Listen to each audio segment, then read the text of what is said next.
7 години од Преспанскиот договор, на денешен ден пред 7 години во Невици со Аминот Заев и Ципрас, подпис ставија Димитров и Кодзијас. Наместо иднина, Македонија доби ново име, но ветениот пат кон ЕУ и понатаму остана блокиран. Документот што требаше да ги отвори вратите на Македонија кон Европа во реалноста и ги затвори сите порти на достоинството. Од цврсти позиции за неменување на уставот до прифаќање на новото име за севкупна употреба. Преговорите кои изгледаа дека ќе нема крај завршија за неочекувано кратко време.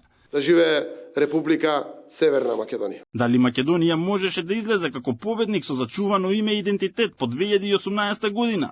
Поранешниот грчки премиер Ципрас на неодамнешната конференција во Атина призна дека ако тогаш не се подпишал договорот, притисокот на ЕУ денеска ќе бил кон Грција. Wonder if today, at a moment when even Scandinavian countries, Sweden and Finland, wish to join NATO,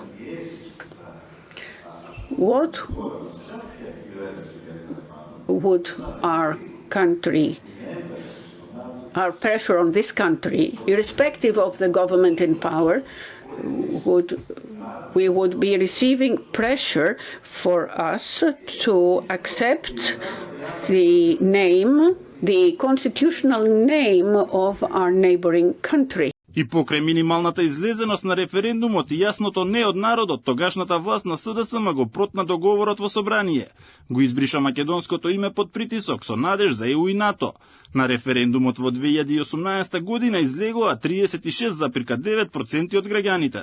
Согласно утврдениот резултат од гласањето на референдумот 2018 година, одлуката не е усвоена. Промената на името сепак се продаваше како триумф. Мора малку да ме насмеја. Нели насмеја? Слушаш, малку фаците да не бидат насмејани. Нели? Мислите да сме скроз згужвани, не сме за... Па знам ја не. Не очекував дека.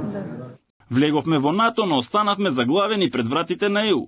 Прво добивме француско вето, а потоа бугарско. Грција слави, СДСМ слави, Европа молчи, а Македонија брои години во понижување. Иако народот рече не и волјата му беше јасно изразена, оставката и предвремените избори што ги најавуваше тогашниот премиер Заев никогаш не се случија.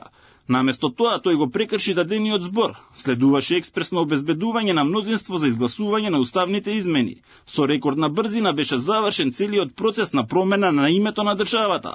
81 пратеник, дел со сериозни судски товари, дел под силен притисок, дадоа зелено светло за Северна Македонија. Крстомуковски за Емилија Александрова за 7 години од договорот од Преспа наместо прогрес само прескокнати ветувања.